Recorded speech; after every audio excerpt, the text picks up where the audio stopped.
We also we also have our quarter 4 calls coming up, with each of our job teams. So look out for an email for those. They're going to be shorter this year, or this quarter rather. They're going to be about 20 minutes or so, and it's going to be about hearing wins of the year and kind of talking about how to support participants and employers during the holidays. So you'll hear from your support teams, whether that's Chris, Emily, myself, Kathy, or Stephanie. And I'm trying to think if there's anything else. We're looking forward to seeing you all in person at SLC, which will be really, really exciting. Stay tuned. We're going to be setting up little meetings with each team as well on the cruise. But with that, I'm going to turn it over to the Cornell team. Again, if your name here just says Best Buddies, just write your name in the chat so I can make sure that it gets logged for attendance. I'm gonna, if for those of you who couldn't make it today, I will make sure this recording is assigned out on Buds. If you have any issues with Buds in these trainings, always feel free to email me. We'll get it sorted out. If you're here, you don't have to take the training twice. But the training is always available to you. So with that, I'll hand it off to Jeffrey and Kim. Thanks, everybody. So good to see you and happy November.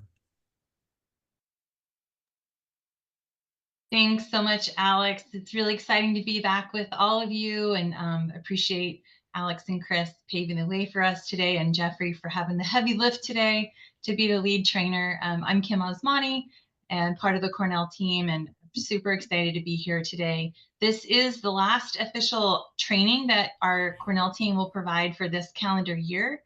Next month, we will host just an open office hours where you can come and bring questions or individual cases that you want some technical assistance on, or just want to run through some scenarios, or if you want to dig in deeper to any of the content that we train on today or in any previous trainings. It's just an open hour to come in and just talk and bend our ears, and just access us as a resource. So hopefully you'll take advantage of that. And the date will be announced soon. We know it's going to be in the first couple of weeks in December, but we'll get that exact date and time out to you. So we're really excited today to have a conversation around relationships and talking with employers and businesses, and really promoting the idea of inclusion, and hiring people with disabilities, and all the ways that it can benefit the business as well as the individual. So we can go to the next slide. Jeffrey and I both come from the Yangtan Institute on Employment and Disability at the University of Oklahoma, because that's where I live here in Oklahoma, at Cornell University. And I'm wondering if anybody is here attending a Cornell training as part of Best Buddies for the first time. If you want to put that in the chat and let us know it's your first time, we welcome you, and look forward to getting to know you and meet you and work with you. But at the Institute, we have so many, there's over 60 of us, some on campus and some all over the United States, like me in Oklahoma. Jeffrey's in Syracuse, New York.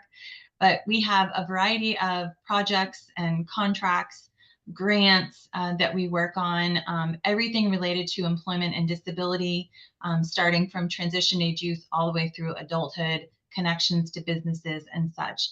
A lot of research, a lot of policy work, a lot of training and professional development that we do at the Institute. And you can see that fantastic picture of part of our campus and the beautiful fall colors with that clock tower. That's one of the best places on campus. If I'm not mistaken, Jeffrey, isn't that where the slope is, that hill? It's one of the best places to go and watch a sunset if you're ever in Ithaca, New York. And a little Cornell trivia, there's years ago, some students put this pumpkin at the top of this clock tower, and they never quite figured out how it got there. It's a big Cornell mystery. I didn't even know that. That's hilarious. Yes. So if you have any technical difficulties or have any questions, we really want to encourage you to use the chat. There'll be lots of interactivity throughout the training, and Jeffrey will be sure to designate, like, hey, we'd love to hear from you live, like come on your microphone and talk to us, or hey, why don't you throw these responses in the chat? And we'll try to share as many of those responses and talk about those responses as time will allow. So with that, Jeffrey, would you like to introduce yourself and take on over. Sure. Hi, I'm Jeffrey Tamburo. I'm an extension associate here at the Yankton Institute at Cornell University, and I've had the pleasure of working with Best Buddies for several years now. In fact, it's a little chilly here in upstate New York, and I was like, what can I throw on? It was 5 minutes before this started, and I found it's backwards, Inclusion Best Buddies New York sweatshirt. And I thought, what now? Of course, I'll get hot and halfway, probably have to take it off. But Eileen from New York gave this to me when I was at the leadership conference, gosh, in Indiana. I think that was pre-COVID when I was there. So, oh, Eileen, you're there. Great. I just found it in my drawer and I'm like, I need to put this on today because I'm cold.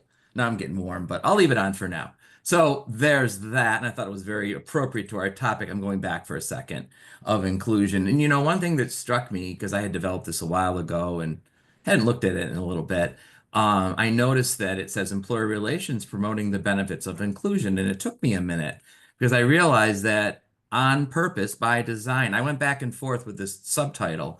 First, I had promoting the benefits of disability inclusion. Then I decided to take that word out. Of course, I'm talking about disability inclusion today, as you will see as we go through this session. But kind of one of the big picture themes is, and I'm going to talk about this, so I don't want to steal my own thunder, is that, inclusion isn't just about people with disabilities, right? And so I'm going to kind of address that topic as well, how inclusion benefits everyone, not just people with disabilities. So that is why I put that subtitle in, and I'll talk more about that as we go through today's session. And I always say I have an ambitious agenda. We have quite a bit of content, and I have a number of case scenarios that I'm just going to ask you to give your feedback on related to some of the topical information that I'm covering. And we'll see if we get to all the scenarios. They're in there, and we'll just see how our time goes, right? And what we want to talk about today. But please do not hesitate. There's going to be times I'm going to ask you to type in the chat. If you want to just unmute and speak, you're welcome to do that as well. We always love to hear you. So that's that. So I'm introducing here, and it's on the slide right now, our Small Business at Work Toolkit, helping small businesses leverage the talents of people with disabilities. One of our projects here at Cornell, we work on a variety of different projects and contracts, is the Northeast ADA Center. Some of you know that because I've done presentations on the ADA. And some of my colleagues did some really good research on the needs of small businesses when it comes to the ADA. And one of the products we developed is this Small Business at Work Toolkit, and it's at smallbusinessatwork.org. And I think I'll bring that up. So this is actually the homepage. I'm not selling you anything. This is entirely free. We have found that employment professionals really like our toolkit because it has a lot of great information about disability inclusion, the ADA accommodations. And frankly, if I can say, although the research focused on small businesses, many of the lessons that we learned and the information that we share in the toolkit really is applicable to you and your work and to businesses of any size. And I'm going to be pulling out some information from this throughout our training session today. Because one of the things that we learned as a result of working, of the work we did with businesses is that and this is where this site came from, is that we end up developing what we call 8 tools, ranging from the business case to productivity, to inclusion, the ADA, hiring accommodations, and more. And I'm actually pulled out 4 or 5 of these that I'm going to talk about more in depth today in the context of disability inclusion, employer relations, and how we can continue to support businesses and sometimes maybe better support businesses. I know I had been a job developer in my past work life. It was one of the hardest jobs I ever did, one of the most rewarding jobs I ever did as well. And so what I'll tell you about this resource before I go back to the PowerPoint is that we kind of have developed for each tool a playbook of topical information, content about each topic, in this case, the business case and some information about what that means. And then we have one thing employers told us for their own learning is they wanted real life scenarios and suggestions, right? And so we developed what we call the situation room, which is case scenarios. I'm using some of those today that I'm going to ask you to respond to. And then we have a what to do section, which is really kind of a quick grab and go of what to do and not to do in certain situations. And then there's a deeper dive for the folks that really, really want to read more and learn more about that topic. So I share that with you. There we go, not that. There we go. So this is available to you, and you will hear me reference this toolkit today. It's at smallbusinessatwork.org. So let's get started. And I decided to start today's session. And this topic this slide getting started is subtitled From Charity to Inclusivity, right? And so I won't say a lot more about that right now, but I want to start with one of my favorite videos. Some of you may have seen this, and even if you have, I always say I've seen it numerous times, Stella Young's TED Talk. Every time I watch this, I take something different away. But one of the things, and Kim, could you type this in the chat because I'll tell you what. One of the things I want you to think about as as you're watching this video, Stella Young video, is, think about the message that she delivers and how it might apply to your work with employers. So think about Stella's message and how it might apply to your work with employers, because she's not directly talking about employment.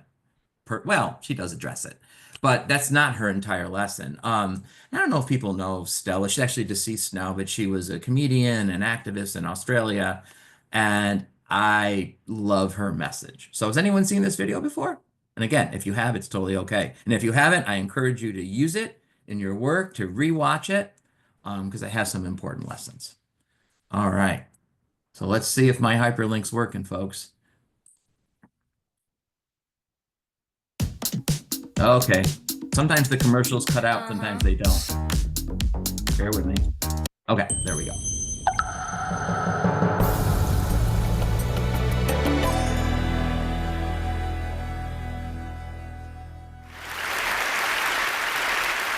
I grew up in a very small country town in Victoria. I had a very normal, low-key kind of upbringing. I went to school, I hung out with my friends, I fought with my younger sisters. It was all very normal. And when I was 15, a member of my local community approached my parents and wanted to nominate me for a Community Achievement Award. And my parents said, that's really nice, but there's kind of one glaring problem with that. She hasn't actually achieved anything. Yeah. And they were right, I went to school, I got good marks, I had a very low-key after-school job in my mum's hairdressing salon, and I spent a lot of time watching Buffy the Vampire Slayer and Dawson's Creek. Yeah, I know, what a contradiction. But they were right, I wasn't doing anything that was out of the ordinary at all. I wasn't doing anything that could be considered an achievement if you took disability out of the equation. Years later, I was on my second teaching round in a Melbourne high school, and I was about 20 minutes into a Year 11 legal studies class when this boy put up his hand and said, "Hey, miss, when are you going to start doing your speech?" And I said, "What speech?" I'd been talking to them about defamation law for a good 20 minutes. And he said, like your motivational speaking. When people in wheelchairs come to school, they usually say, like, inspirational stuff. It's usually in the big hall. And that's when it dawned on me. This kid had only ever experienced disabled people as objects of inspiration. We are not, to this kid, and it's not his fault. I mean, that's true for many of us. For lots of us, disabled people are not our teachers or our doctors or our manicurists. We're not real people. We are there to inspire. And in fact, I'm sitting on this stage looking like I do in this wheelchair, and you are probably kind of expecting me to inspire you, right? Yeah. Well, ladies and gentlemen, I'm afraid I'm going to disappoint you dramatically. I'm not here to inspire you. I'm here to tell you that we have been lied to about disability. Yeah, we've been sold the lie that disability is a bad thing. Capital B, capital T. It's a bad thing. And to live with disability makes you exceptional. It's not a bad thing, and it doesn't make you exceptional. And in the past few years, we've been able to propagate this lie even further via social media. You know, you may have seen images like this one. The only disability in life is a bad attitude. Or this one. Your excuse is invalid, indeed. Or this one. Before you quit, try. Yeah. These are just a couple of examples, but there are a lot of these images out there. You know, you might have seen the one, the little girl with no hands drawing a picture with a pencil held in her mouth. You might have seen a child running on carbon fibre prosthetic legs. And these images, you know, there are lots of them out there. They are what we call inspiration porn. And I use the term porn deliberately because they objectify one group of people for the benefit of another group of people. So in this case, we're objectifying disabled people for the benefit of non-disabled people.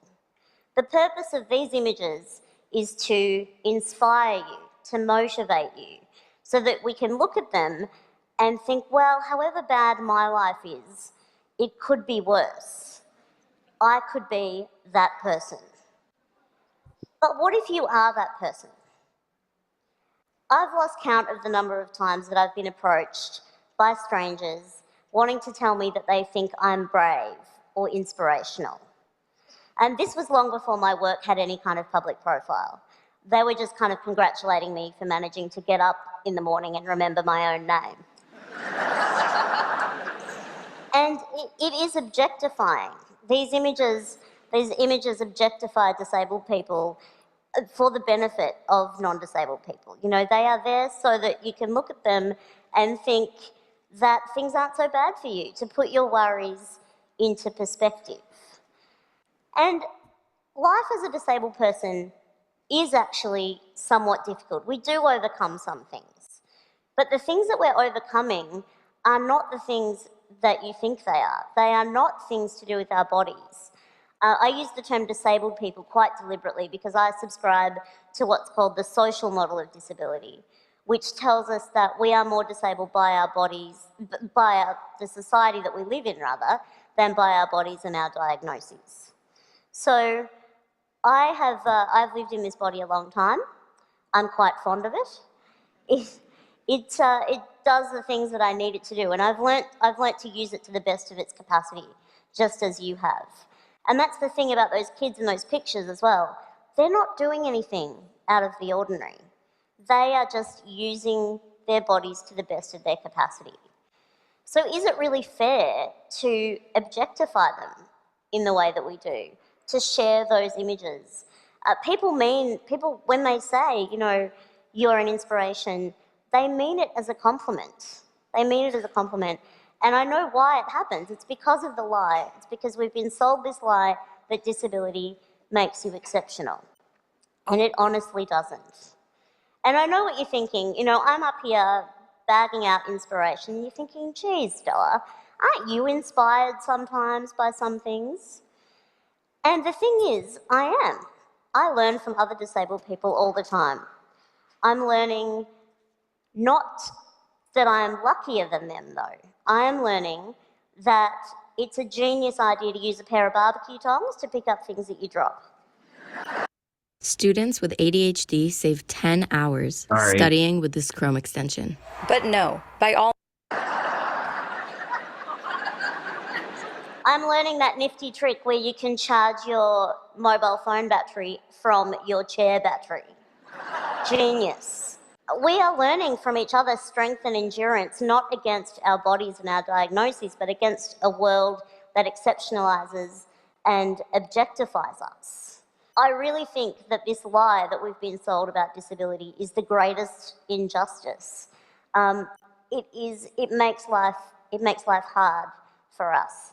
And that quote, the only disability in life is a bad attitude, the reason that that's bullshit is because it's just not true. Because of the social model of disability, You know, no amount of smiling at a flight of stairs has ever made it turn into a rap.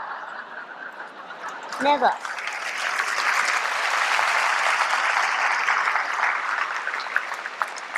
You know, smiling at a television screen isn't going to make closed captions appear for people who are deaf. You know, no amount of standing in the middle of a bookshop and radiating a positive attitude is going to turn all those books into Braille.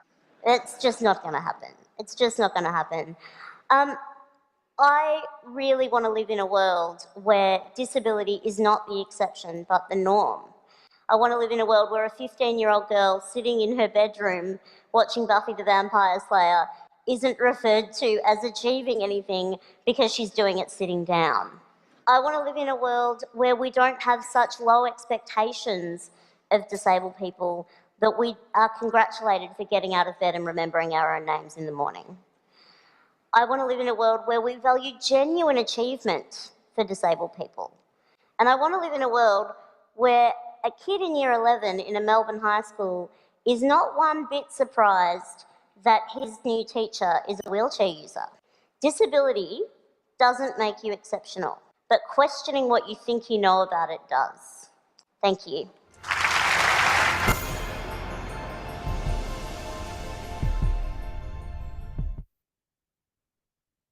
Oh, wait. There we go. Okay. So how do I get out of that? There we go. All right. So sorry about that second advertisement. I thought I had it beat at the top. So there's a lot to unpack in this video. And if you've ever been to a training that I've done, you know I don't like to start by giving you all the answers that I think are the answers, right?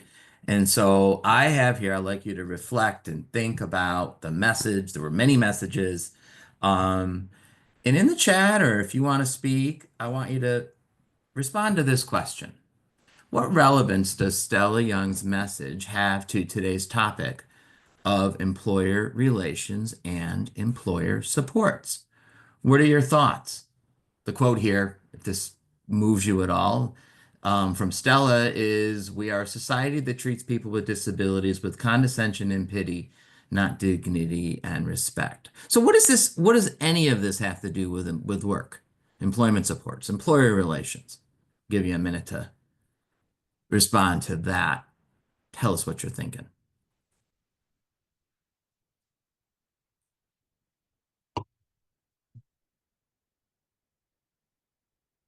I've learned to give people a minute, Kim, and work with the silences. So it doesn't come naturally to me, silence. Yeah. Okay.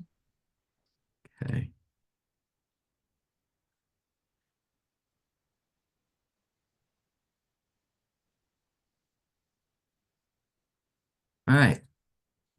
What did you learn? What are your thoughts? Come on, there's got to be something. I know it takes a minute to type a sentence, so thank you, Kim. The other Kim. There we go. We trainers get so impatient. I'm sorry. Do you want me to right. read it, Jeffrey? Yeah, that'd be great. Okay. So the first one that was shared is it's the why behind the actual hire, that some employers want to hire people with disabilities just to feel good or to be good corporate citizens. And we will only place when participant will be doing a job that brings value to the employer. Right. So they'll only, yeah. And then Linda mentions there are employers, managers, and business owners out there with this old attitude toward people with disabilities that could really hurt our job search efforts, and we need to educate them, right? So we are in that role of switching that mentality.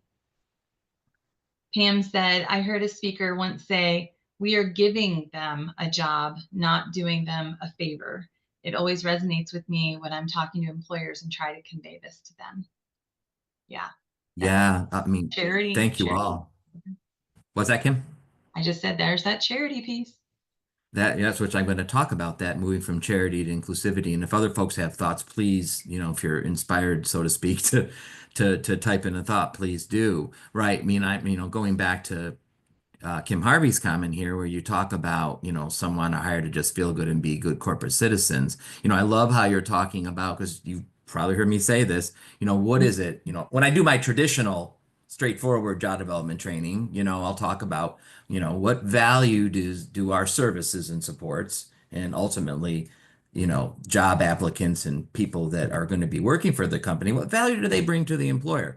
Sure, I mean, there is something to be said for being a good citizen and I will partly address that, hiring people who reflect your, your customers or your community. But, at the end of the day, it comes down to an individual job seeker meeting a need for that employer, just like any of us. Um, and Linda, that old attitude, so to speak, that you talk about, I mean, what's old is new or what's new is old, right? As long as I've been doing this work, I still hear some of those messages, right?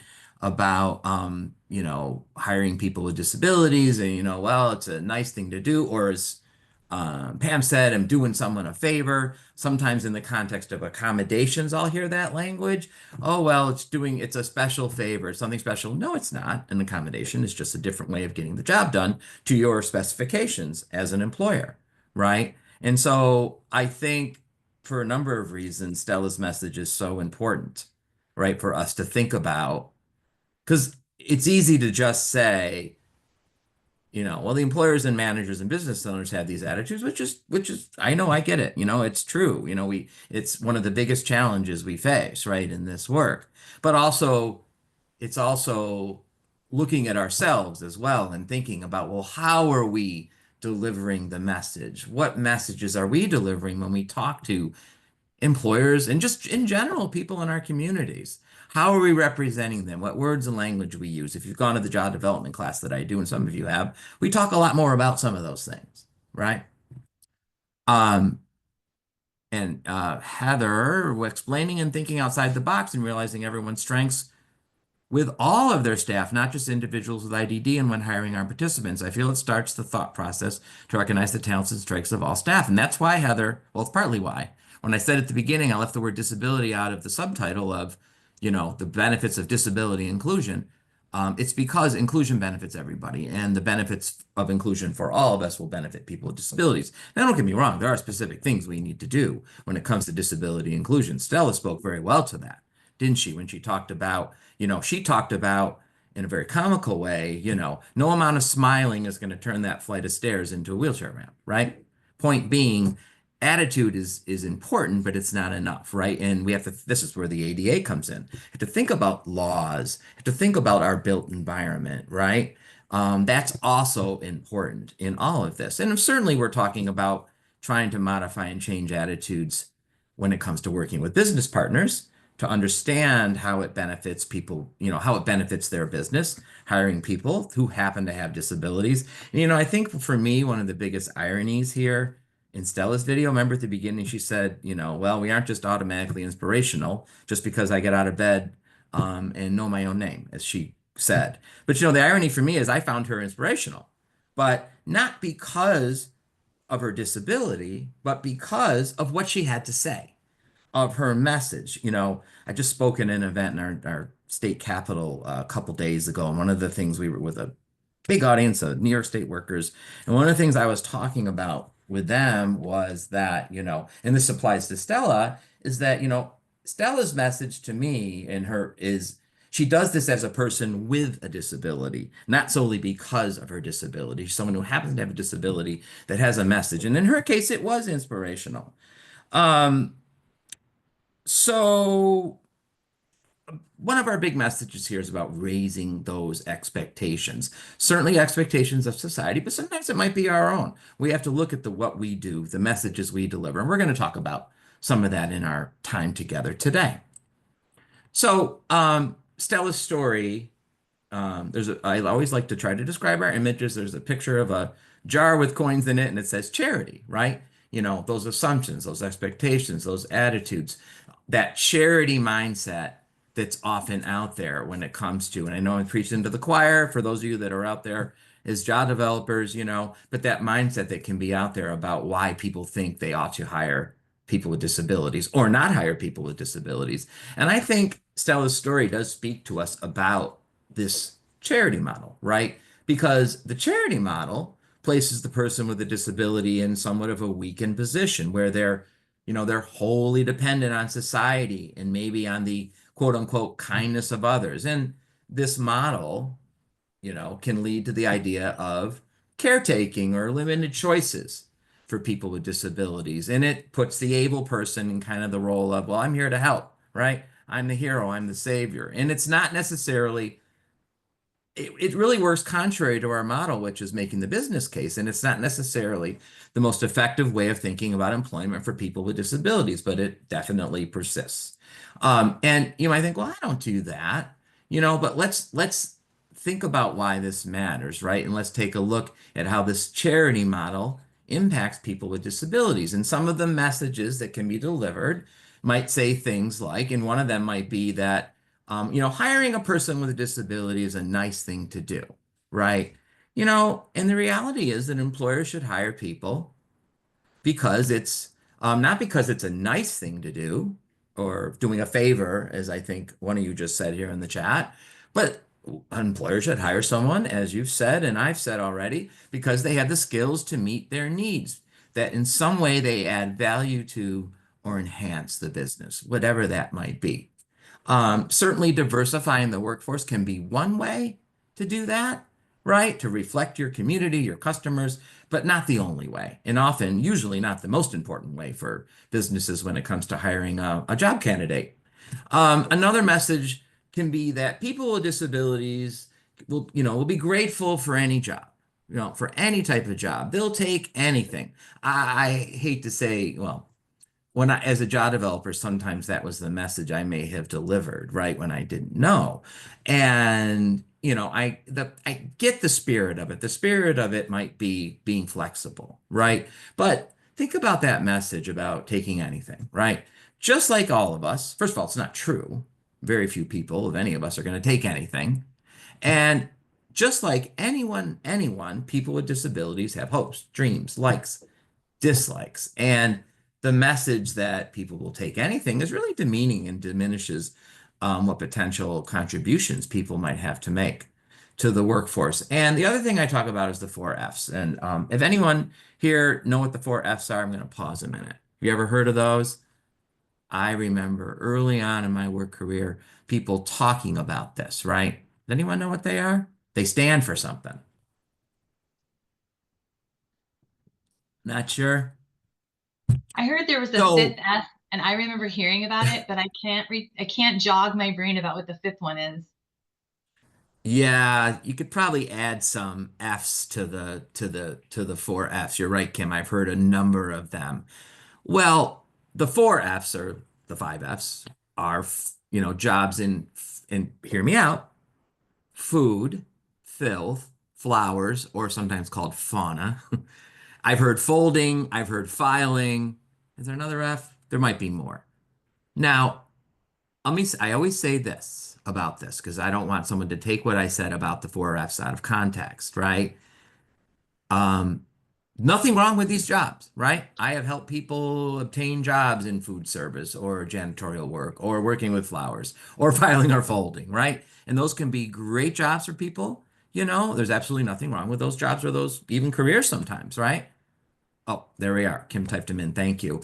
My family, as some of you know, I always say this because it applies to food. Food service has run a restaurant for 75 years here in Syracuse, New York, right? And we've had people that have worked there for a number of years, right? That love the work they do. And if, for some, not most, but some, it's been a career. So, but the reality is, and the danger is that these jobs become the default for people with disabilities, right? And this charity model can result in the reduced expectations and therefore often reduced opportunity for people that we support, right? And so ultimately the charity model undermines the business case, right? Can someone get a job using this charity model? Oh, please hire them. They'll do anything, right? That kind of message. They just need someone to give them a chance, right? Can you just try this one time? Right? Can someone get a job with that message? Sure, of course they can, right? It doesn't mean it doesn't happen, right? But if our goal is job retention, long-term job retention, The danger in that is, well, there's multiple dangers. The one is that the job may not be sustainable if it's not a good fit, and the other is just what message, big picture, are we sending to people about the value of people with disabilities by using these messages? So as much as possible, we want to, again, maybe it's not you, think about and reflect upon how we deliver, the messages we deliver to employers when it comes to trying to develop those relationships and partnerships. So there's a picture of a old school kind of red rotary phone ringing off the hook on this slide, and it says setting the tone with business. And so for all of you as employment service professionals, taking action means sending the right message about the business value of hiring job seekers with disabilities, right?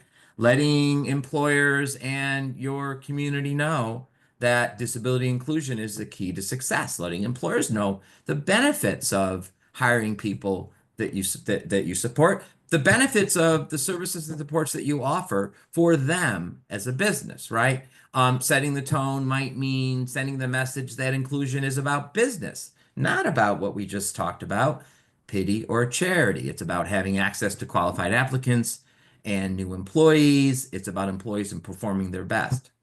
And setting the tone also means setting the expectation that workers with disabilities are really seen as full and valued members of the workforce, whether or not they're working with an accommodation, right? That's our end goal. But how do we get there, right? We could end the training now. I talked about setting the tone, some of our key messages, right? So how do we get there? And this message will be at least part of the focus of our time together today. So I mentioned earlier, when I quickly showed you the Business at Work Toolkit, there were 8 different tools. I believe it was 8 tools, 8 topical areas, and a few I'm going to cover. One is, perfect starting point here, tool 1, which is making the business case, right? And often when I talk about, I always like to pause, and remind all of us that, do a little quick blurb here. This is not an ADA training, right? But I do like to do a quick sort of blurb on what the ADA says about, one being qualified. And I think what I'm about to say also sort of is an important message to change sometimes the thinking that businesses, and it's really, I say businesses, employers, frankly, it's people in general in our society. You ever talk to people about the work that you do and you get sort of that quizzical look like, what does this mean? They help people with disabilities. What is that about? Are they talking about social, SSI and benefits? And, like you get that sort of thing, that people don't quite know what it means, right? Because people hear disability and they often hear what? They hear what people can't do, or, there's just often 34 years post ADA, not a firm understanding. So although the ADA is about civil rights for people with disabilities, right? Equal access. Let's not forget that access to Title I, which is the employment provisions of the ADA, and its protections is partly based on merit, right? What I mean is that any job applicant has to have the skills and abilities to do the job. Employers have every right to have job requirements, job expectations, certain skills, sometimes certain education and training that they need, right? So it's about making the business case while also meeting the needs and interests of the job seeker. Both are possible, right? And I have a Venn diagram I often show that I'm going to show in a few minutes. And both, meeting the needs of employers and job seekers we support, are both critical to success, right? The question that, I think sometimes employers have this vision as we partner with them, that whether or not they tell us this, right? Oh, I'm going to hire someone and they're not going to be able to do the job. They're not going to be able to, sometimes all those messages are spinning because that's the societal message that we hear, right? Often. But the reality is that the one question that I always like to remind all of us about, and this is actually the question that employers can ask any of us, disability or not, when it comes to hiring, right? Because employers aren't allowed to inquire into disability status in most cases because that's discrimination. They're supposed to assess people based on their merits. But the question is, Are you able to perform the essential functions of the job with or without a reasonable accommodation, right? The whole idea is that if someone needs an accommodation, they can answer yes without disclosing a disability, thus being judged on their merits. Obviously, this is for not more often for non-obvious disabilities, of which there are many. And if someone doesn't have a disability, they can also answer yes if they believe they can do the job and be assessed on their merits, our merits, right? And so reminding kind of in businesses as we develop these relationships, reminding them of that we're here to support you and help you bring you capable, qualified candidates who have the skills and experience that you need, right? And are looking for. We wouldn't present someone to you that doesn't have the requisite skills and experience. Let's talk about that. So there's my Venn diagram. For those that have been to my training before, I had to put it in here again because I think a picture, and I'm going to describe the picture, speaks 1,000 words, and it says it's a balance. And there's a Venn diagram of two intersecting circles. One says supply, one says demand, and there's a place in the middle, as with any good Venn diagram, where the two meet. And what I mean by this is supply means meeting the needs of the job seeker. We're really good at that, I think, in this work that we do in disability employment services. I did it for 17 years in my work career. I think I developed, my program developed, my agency developed some skill in doing that, meeting the needs of the job seeker, supply side. The demand side, and this is kind of stuff from the literature, talks about meeting the needs of business, that making that business case, all those things you hear me talking about here. And which I think we know as a field is harder. I think I can say, although there are rock stars among us as job developers. By the way, I was never that rock star, in the spirit of full confession here, when it came to job development.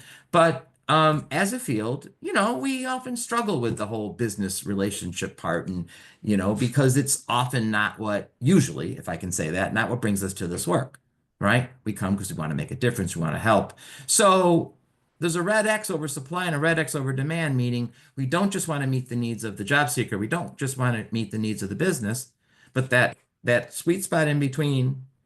And there's a pop-up picture of an artichoke, because if you've been to our trainings before, do you know what the artichoke represents? Anyone remember? I'll stop for a second and ask you. Kim, I know you know. Kim is smiling. I was going to say anything. We'll see a minute here. What happens when you peel back the outer leaves of that artichoke, right? It's the delicacy part of the artichoke, right? The part you buy in jars, the part that everyone likes. What is there at the center? At the center of that is, no one's saying it yet, the heart, right? There's many layers, right? And this is true in our work, right? If you think about, you get to know somebody and what's going on the outside may not always be reflective of what's going on the inside. In this case, the heart of the matter is that we can and need to meet the needs of both parties, right? Not just the job seeker, not just the business. It's all about, in part, striking that balance. So our tool one, and when we talk about making the business case, and how, here I do say disability inclusion specifically benefits a business, let me pause and explain just for a second here. This is about as theoretical as I get today, I promise. But there's something called the Thomas theorem. And this really directly relates to what Stella said. Because what the Thomas theorem says, it explains that if we believe something to be true, then we will behave according to that belief, right? This is what Stella talked about when she talked about the social model of disability or the social construction of reality, which explains how we develop our views and our values based upon what our community taught us to believe and think. But what does this have to do with our conversation today about employing job seekers with disabilities, right? So, and it has everything to do with it, right? What we believe often comes true if it's what we think, right?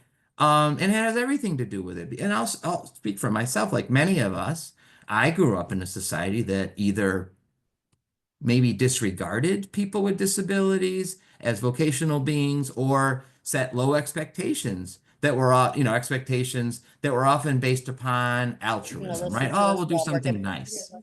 Or based upon pity or based upon charity, right? And I'll give you an example. I was thinking of this about during Stella's speech when she talked about, you know, um, that sort of concept of people looking at people with disabilities from a charitable mindset or a pitier mindset. I was exhibiting at, setting up a table 2 years ago at a conference, and I think it was the National NFB, National Federation of the Blind, down in Florida. And so I was there, and I went and I had to set up my table the day before or whatever. And there was a young man there that was working at the hotel, very helpful, helped me set things up, and mind you, NFB, there were, hundreds of people who are blind or have visual impairments at this conference. Like everywhere you went, you actually had to watch out because there were canes everywhere. You didn't get hit by a cane walking through the halls, right? And so this young man working in a hotel said to me, "Oh, you're a part of this group." I said, "Well, I'm here to exhibit at this conference, and I think I might have been presenting as well." He said, "Oh, yeah, and they're all blind, right?" I said, "Yeah." He goes, "Oh, yeah, I went to this one guy's room. I had to help. I had to bring him something." He said, "Oh, I just felt so sad." And I said, "Well, why?" He said, "Well, because he's blind." And I say all that to say, well, talk about the rest of my conversation, other than to say that is a good example of that mindset that's out there of what might lead one to the charity model, right?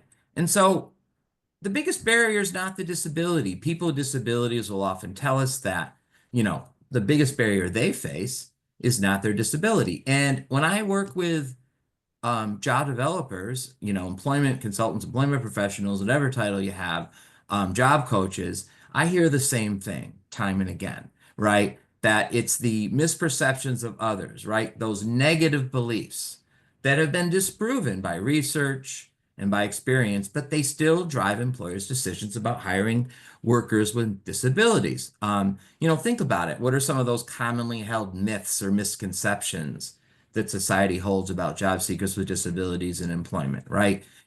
Some of them might be that reasonable accommodations are expensive when the reality is otherwise, or healthcare rates will skyrocket if you hire people with disabilities, because people think of disability as illness, right? Or workers' comp rates are higher. And the reality is that none of that's true, right? Workers' comp rates aren't higher for people with disabilities if you hire them. Healthcare rates don't increase.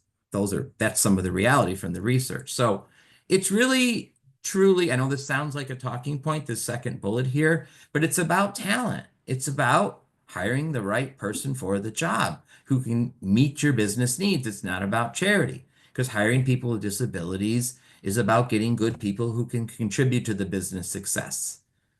And it's really, I like to, in partnering with businesses, help them understand that ultimately it can be a key source of, a competitive advantage for businesses in the United States today. And I've talked about businesses being representatives of their communities. And one of our case scenarios is going to get to this in a minute, right? There was a study a few years back that showed that 88% of customers prefer to give their business to a company that includes people with disabilities in the workforce, right? So the benefits of inclusion to businesses that we ought to be messaging in our partnerships means that people want to work for a company that supports its workforce, people both with and without disabilities, right? Inclusion is about people with disabilities. It's about how you support all of your workers, as I believe Heather has said to us a few minutes ago as well. Businesses ought to be representatives of their communities. Okay. So I have a little, it's not a hard question, but it shouldn't be. Question for you that if you want to type in the chat, your response, A, B, C, D. And here's the question. The most important message to send to employers about hiring job seekers with disabilities is what? Choice A is job applicants with disabilities can help meet diversity goals. B, hiring people with disabilities can help meet business needs. C, hiring someone with a disability can qualify the business for tax incentives. Or D, people with disabilities are pleasant to work with. You can type your message. I think you can choose your audience. If you want to type to everyone, I think you could even send it just to like best buddies if you don't want your name out there. But looks like you got it. This is not a hard question on purpose. but it's to drive home the point, and you've been paying attention. And I bet even if I didn't do the first part of this, you would have gotten it, because of course you're all saying B, hiring people. Hold on. There we go. Hiring people with disabilities can help meet business needs. Now, is A necessarily wrong? Job applicants with disabilities can help meet diversity goals. There certainly can be, and I might even address that today. And I've started to a little bit. Certainly diversifying the workforce is important. Certainly some businesses in particular might be particularly motivated to hire people with disabilities to meet some of the goals that the federal government sets for them, right? But when it comes down to it, for me, the primary message ought to be, how do I help you? How do I be that good partner? This session's called employer relations, or is that what it's called? How do I develop those relationships and partnerships? I know no one said C, hiring someone can qualify you or the business for tax incentives or work incentives, tax credits. Often when I meet with job developers, or I have people do their job development elevator speech, one of the first things in the elevator speech is, we have a brochure, or, you can get a tax credit, right? There's a time and a place for that. That can be a benefit. But I always say, if that's our ace in the hole, if that's our trump card, if that's our most important message, we're in trouble, right? Because, we can be in trouble there, because ultimately we want people to hire people who will help, who can do the job, who will be a good fit for that business. And it just so happens, I would often say this, there might be some other incentives and benefits that you may acquire as a result of hiring a person with a disability. Oddly enough, C, which is tax incentives, tax credits, work incentives, works very well in different countries with I'd love to hear more about that at some point, Chris. I do not know that. So, okay, good to know. And then D, of course, people with disabilities are pleasant to work with. Certainly, we want to hire people that are a good fit and are pleasant. But just like anyone, some people with disabilities are pleasant to work with, and some people with disabilities may not be, or maybe it depends on the environment or the situation. So we want to know our stuff, right? When we're engaging with businesses, right? We want to be able to dispel some of the myths. And so making the business case, for hiring people with disabilities, as I've said, is not about pity. It's not about charity. It's not even about being nice, right? It's about our tool one. This tool, making the business case, diversifying the workforce, as a business-focused strategic advantage. And so there are findings on this slide that, from the research that dispel those myths. These are just a few of them. Hiring people with disabilities can have a positive impact on quality, customer service, and efficiency. I don't know if that's related to accommodations or what is it, but that's one finding. Higher retention rates, I've heard this time and again, among people with, especially people, the population you work with, people with IDD, have higher job retention rates than people without disabilities. Employees with disabilities are often rated higher on reliability and punctuality.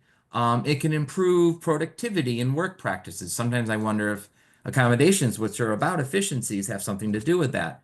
And it can improve innovation and problem solving. So see, that's the business cases. We're here to help support you and add value to your business. Okay. And all these references are in the references at the end of the slide deck, which you have been emailed, I believe, or will be emailed if you don't have it yet. So I mentioned to you I have some scenarios. And so this scenario, taken right from our Business at Work toolkit, kind of it relates to the topic I just talked about making the business case. And so this is Josie's Restaurant. And maybe I'll ask Kim to help me read this. Maybe we can alternate paragraphs. I find it's more interesting to have a couple voices other than just me for these 2 hours. And so I want you to think about, and it's in red on the bottom here, what needs to happen once we read this scenario. How would you support Josie's Restaurant in this situation? If you were working with Josie's, what might you do? How might you advise them? Kim, you want to do paragraph 1, and Sure. then I can do paragraph 2, maybe? Thank you. Okay, so Josie's Restaurant has been a favorite for locals and tourists alike for the past 30 years. Josie's owner was recently stunned by some bad online reviews from customers. One negative review described a situation where a family had come for dinner 3 times and was always seated at a table way in the back of the dining room, next to the restrooms and the kitchen entrance. The family attributed this to the fact that one of their children had cerebral palsy and used special utensils and supports when eating. Another Oh, that's negative right. Oh, I you want me to? forgot. No, go ahead, Kim. Yeah, you may as well. I lost my Another train of negative thought. review came from a person with a visual disability who had come to Josie's with a well-behaved service animal. The host refused to see this individual indoors, stating that other customers might be allergic to his service dog. Instead, he offered the customer a table outside on a back terrace. Okay. So take a second and think about it. There's a lot, again, there's a lot here. But what needs to happen? If you were working with this business, or you were maybe developing a relationship, a rapport with this business, and you knew some of this, that there were some negative reviews about how one person with an obvious disability was treated, or the issue with the service animal, and the person wouldn't be seated indoors, what might you do? Yeah. Thank you, Linda. For one, education about service animals and the law regarding service animals and an offer to train, right? That can be, thank you for sharing that. That can be one area of knowledge and expertise that we have, right? That we can use to support them, right? I happened to notice that there was a review about service animals. I have some knowledge and expertise in this area. Let me tell you a little bit more about it, right? Not coming at it with a sword, but more with a shield. I'm here to support you. Anything else? What else might you do? Any other thoughts? Yep. The value of, there's really no wrong, I mean, there might be a wrong answer, but there's no wrong answer that I think you're going to come up with. The value of other customers seeing diversity valued in the restaurant. Absolutely, right? Letting people know, letting your community know that, our customers are all sorts of people, right? And we value all customers, including some customers who happen to have disabilities. I love when I have a room full of job developers. Do you want me to share those or Yeah, do go you? ahead. Yeah, that'd be great. So we addressed Linda's. Sandra Yeah. says the value of other customers seeing diversity valued in that restaurant, which definitely was Mhm. not the case here. Start by telling Josie that we can help address the concerns that may impact her business. So again, going to Mm. that resource that you guys can serve in the tool and training, offering training on Raquel, disability, go diversity, ahead, go and ahead. inclusion. Yeah. Yeah, all of the above. And Raquel, you get to something that I address later. So when we get to later, depending on how our time goes, um, about, you talk about the concerns, right? I sometimes will refer to those as what are the business's pain points, right? What are their challenges? What need can I help meet?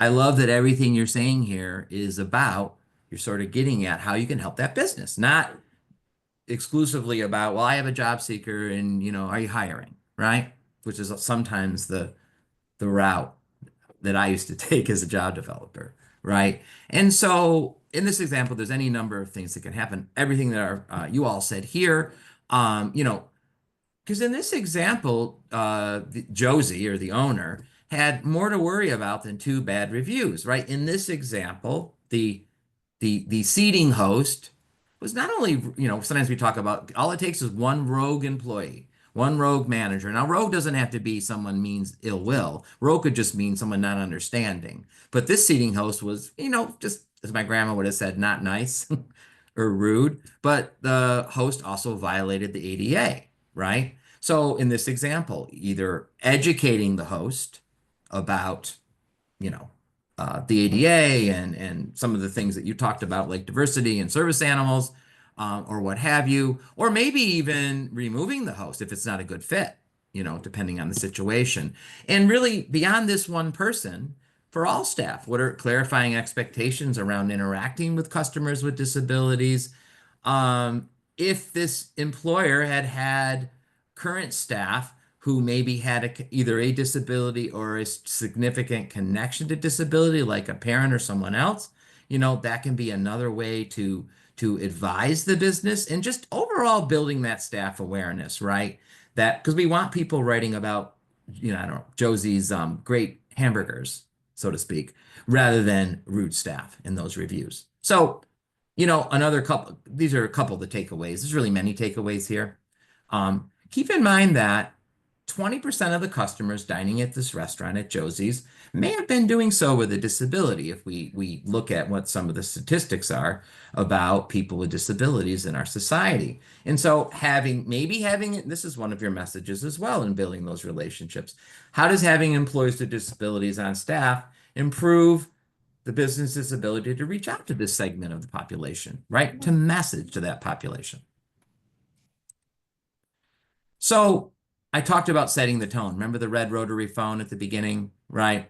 So it says here, bridging the knowing doing gap. Our late great executive director, Thomas Golden, some of you have heard me talk about, used to talk about, how do you bridge that knowing doing gap? Yeah, you guys can come to this training today with Kim and I and spend 2 hours and maybe say, yeah, that's a good point, or Stella's message was so important, or, Jeffrey's made me think of this, I would hope, something in the 2 hours, even if it's one little thing, right? But then how do we implement that, right? How do you make this actionable? How do we answer the question, how do I do that, right? So a few things just for us to think about when we move from theory to practice, from the science to the art, is, raising expectations, How do we address the myths and assumptions, right? We need to talk to potential businesses, even current business partners, about the benefits of including people with disabilities in their workforce, right? We want to identify and address any issues or attitudes, misconceptions, getting people to think about, what their concerns might be, right? Trying to address those, especially those supervisors and others in leadership roles. Maybe it's helping them understand about accommodations. We want to, let businesses know, especially businesses with turnover. Think about some of the statistics I shared. And I think what you might even know from people that you've helped find jobs, that hiring reliable, loyal employees, that we will be bringing you, as a result of the work that we do, the assessment we do, the job matching that we do, can reduce that turnover, which could be a pain point. And we want to help businesses incorporate disability inclusiveness as a business imperative. I often say that disability sometimes has been the last group to be thought of and included in some of these corporate or what have you diversity initiatives. So how do we focus on and discuss how potential and current employees with disabilities can add value to that, right? We always have to feel out the employer and whether the message about diversifying the workforce will help or hinder your relationships, because I was training in Montana and someone said to me, yeah, if I go into certain employers, start talking about diversity initiatives, I'm getting nowhere, right? And the reality is you have to know your partner, right? So that's the art. The science is what I'm talking about here. The art is how you deliver it. And then show what you stand for. We want businesses to know and think about you're more than your product or service. My family business serves seafood. It's a seafood restaurant, carry out seafood restaurant, and is that all we are? Do we want people only to think of us as the place that has seafood? Sure, that's important, but we also want them to think about the place that you go where people treat you fairly, where people are kind to you, where you can have a laugh, where, you maybe interact with people that you can relate to in your workforce. We are all of our businesses are more than the product or service. Okay, thank you for your feedback on that. Y'all did a great job with that. I'm going to go to tool 3. I'm not covering all 8 tools today, obviously. And tool 3 is about productivity. We actually have a whole tool on productivity or getting the work done. And I don't know if you know why we have a whole tool on productivity, but I'll tell you why I think we do is that, remember, there's a slide here that says the danger of assumption, right? And the danger and impact of those assumptions that people make out in society, right? And sometimes that we all can make. We're not exempt from making assumptions about people based upon a label, based upon what we heard from other people, based upon a diagnosis or what have you, right? But there are a lot of assumptions about there regarding the contributions of people with disabilities. And so many, as you're likely well aware, many people assume, I was going to say many people out there, but I don't like to separate them from us, right? Because we are them and they are us as well. We are all a part of this.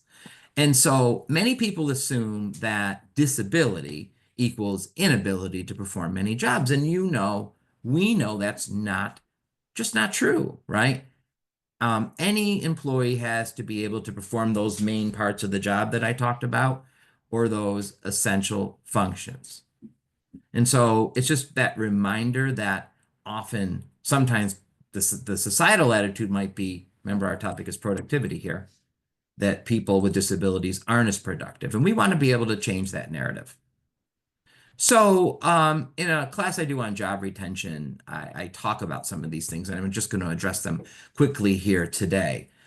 Cher Cruz and Blank talked about um, supervisor and coworker attitudes in businesses and how the attitudes of supervisors and coworkers in businesses can reflect a few different things, which can serve as barriers, right? So these are, things that we have to think about addressing sometimes. We know there's those stereotypes about people with disabilities, right? Stella talked about some of them, and sometimes, the stereotypes might be that people can't learn, they're less capable, they're needy, they're helpless, they need special treatment. Those are the obvious quote unquote negative stereotypes. But sometimes there's these what might seem like positives, like, oh, well, people with disabilities are saints, or they're superheroes, or they've overcome so much to get where they are today, right? And, so those, what might seem like positive stereotypes, if there is such a thing, really aren't. Sometimes it's couched in what I call a norm of kindness. And the norm of kindness might be, oh, well, I don't want to, um, I don't want to give negative feedback or constructive feedback to the worker with a developmental disability because, I don't want to hurt their feelings, or I don't know how they'll react, or, it's sort of that paternalistic. I used to sometimes practically here and there, beg employers to, if they'd say, well, this issue's happening, Jeff, what do I do? What do I do? And well, if you talk to the employee, well, no. Okay, let's start there. What would you do if this were another employee? Well, I would have a conversation with them about it, or they would talk to HR, depending on the infraction. Well, why is it any different here, right? So that's the other side of the coin when it comes to stereotypes. This is one of the other findings, there's general discomfort or sometimes negative attitudes about being around people with disabilities, in general. And that relates to communication challenges, that sometimes the strain of certain disabilities, like, maybe someone whose speech has a challenge with their speech, or someone who's deaf or hard of hearing, where communication is going to be a little bit different. And what happens when there's that type of challenge or discomfort? What do? People tend to avoid, right? Avoid interacting with the employee who might have this disability. And we do know that prior contact with people with disabilities counteracts all of this, right? Those negative stereotypes. I know you've all seen it, right? That when, this is one of the best parts of the job for me, is when someone got a job and they were well matched, not just to the job task, but to the work culture, amazing things happen, right? And so that is so important as well. Which is why job matching is so important when it comes, and good job matching and good thorough assessment is so important when it comes to developing those employer relationships. Well, yeah, Linda, yeah, go ahead. Oh, yeah, I was going to share Linda's and then I was going to make a comment, but go ahead. Please do. No, you go ahead and read it and then you make your comment. I've talked enough.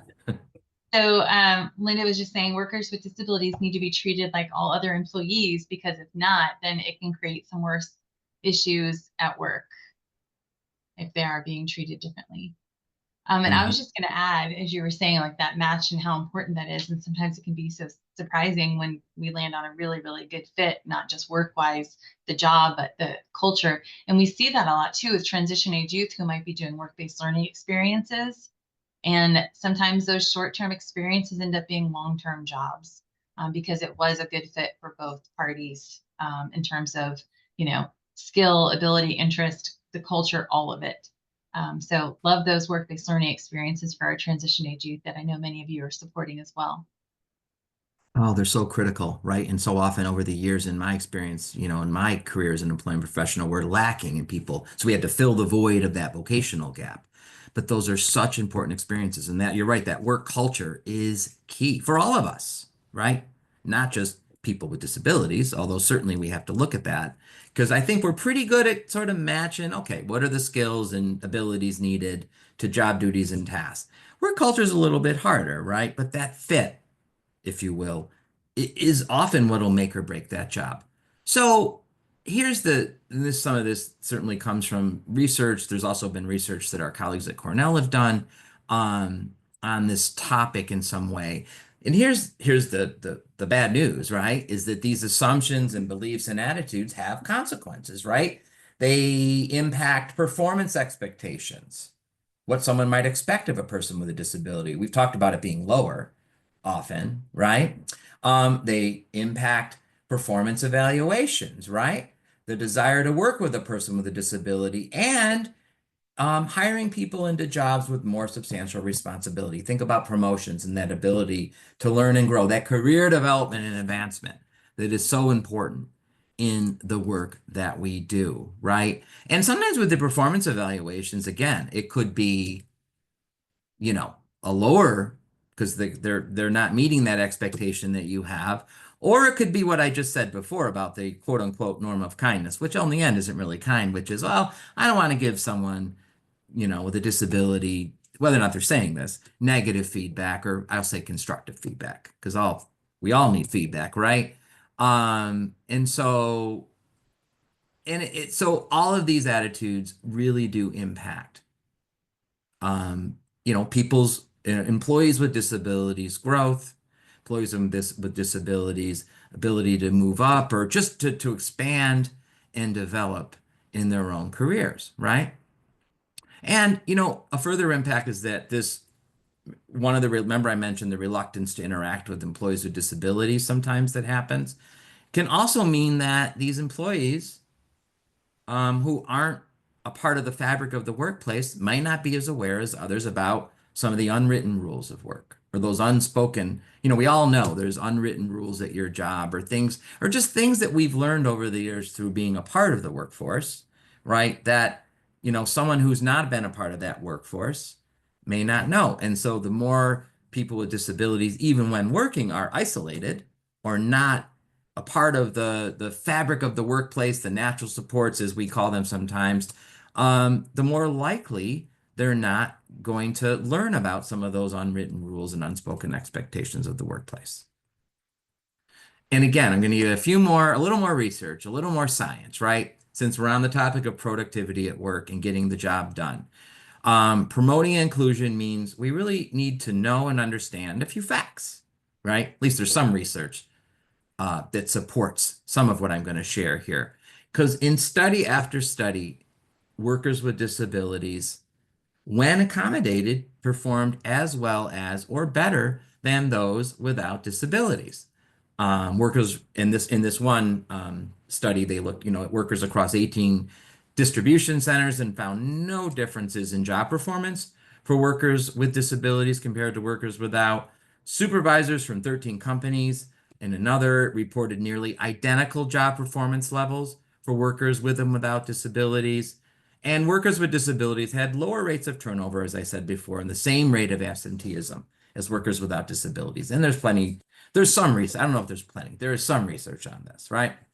And so I share all that to share that I'm not telling you to go out and quote research studies to employers, but I am telling you to know some of this information, to be ready to, if you hear some objections or some of these, messages that are often out there, be able to respond with information and with new information for folks. So, businesses, I will say, can, and I'll even go out on a limb and say businesses should, I know that's a loaded word, the word should, can and should have productivity standards for jobs, certainly for certain jobs that might require a certain pace of work, right? So lowering or changing, actually, let me see here. Lowering productivity is not a reasonable accommodation under the ADA. I often ask employment professionals this question before giving the answer about lowering productivity. And sometimes people aren't sure, right? Employers need to accommodate employees, a different way of doing things perhaps, but employers never have to lower their productivity rates, right? And that's, I think, sometimes the unspoken message that's out there, right? And that's the value of accommodations as well and the importance of accommodation. So we want to make sure, and I know some of you do this when you work with people, you talk about soft skills, you talk about social skills. I know Kim, in your work with transition youth, that's an important topic, but we want to make the rules of behavior clear for everyone, right? Employees with disabilities can be held to the same standards of conduct as any other employee. The ADA does not protect people from breaking conduct rules. If you have attendance rules or behavior rules in the workplace, they can apply to everyone, including employees with disabilities, as long as they're applied consistently and fairly. So I'm going to pause there. Are there any questions or? Yeah, as you're pausing there, I'll just mention Uh-huh. that Chris shared in the chat that they have a lot of data that the job developers can access by contacting Chris or one of the other team members that are about retention rates of their jobs participants. So if that's helpful to them in the job development process, that they can share some of the statistics and the successes of their organization with their retention, placement rates and retention rates would be, you guys have full access to that, is what he's saying. That's great to know. And Raquel says maybe productivity demands may be flexible as the employee begins their roles and those that it takes them more time to learn the skills, right? So maybe there's like a transition plan or like, short term and longer term objectives of where their productivity should be. Yeah, that's a very important message that wasn't conveyed by my slide. And actually, when I was a job developer, one of the things that I would do is talk about just what you said, because that was primarily I work with people with IDD at the time, is that, it might take a little bit for someone to ramp up, or, and I would talk about the benefits of working with our services and supports, with the ultimate goal that the person will get to where they need to be, per your business standard. Absolutely. And I would say, think about as you interact with businesses, as you interact with employers, about the productivity demands, having those conversations. How do we present that in a way that still demonstrates to the business that not that what the person cannot do, but what the person can do, and how we can, enhance the business, add that value, as Kim said earlier, to that business. It's all about the messaging. And remember, I said setting the tone. The tone is, how will this benefit you? Let's talk about that.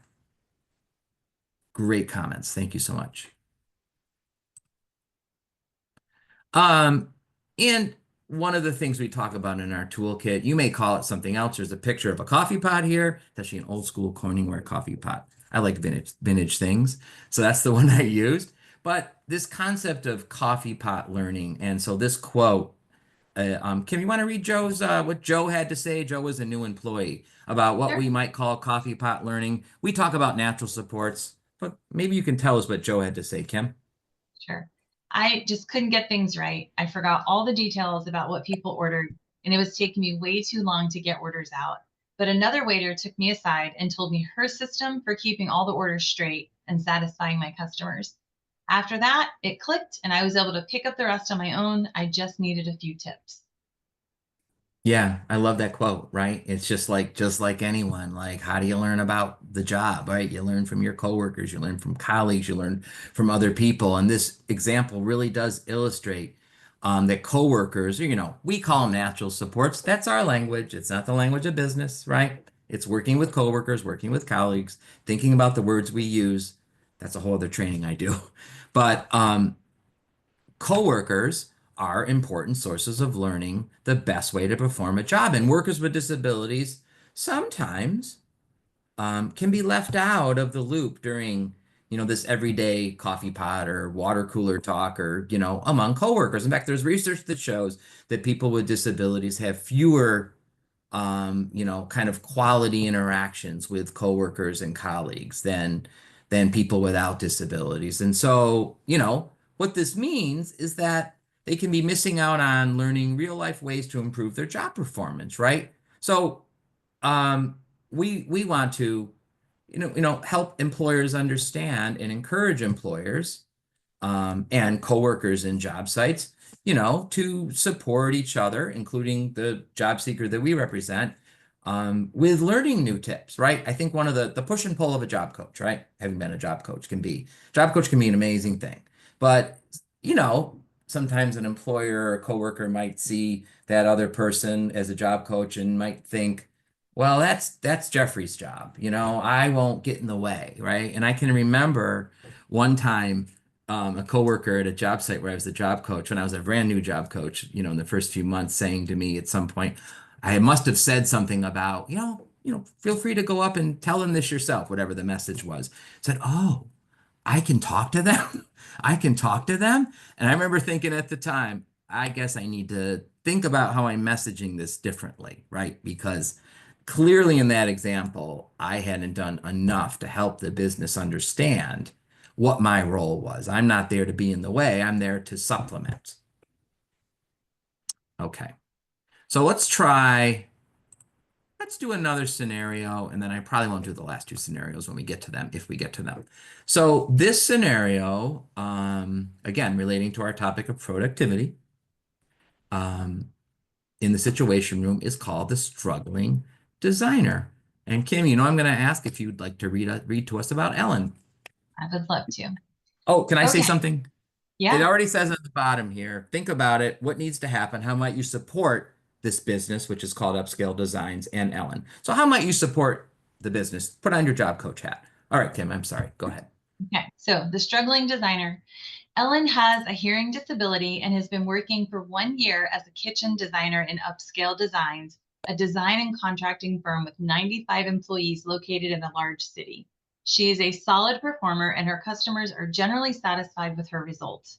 But she has had some difficulty with her customer load and is currently handling about 25% fewer customers than her colleagues in the kitchen design department. Ellen uses high-tech hearing aids, which bring her hearing to about 90% of what fully hearing people hear. Her speech is slightly impaired, but this does not seem to pose any problems during customer interactions. Though her colleagues are pleasant to her, they do not seek her out for conversation. Her boss originally thought she just needed a little more time to learn the ropes, but things aren't improving. He is now wondering if her hearing problem is standing in the way of bringing her up to speed. All right, I was typing in a question even though it's on the slide. So what might you do in this example? You can take a minute, the scenarios here, to support maybe the business or Ellen or whatever in this situation, right?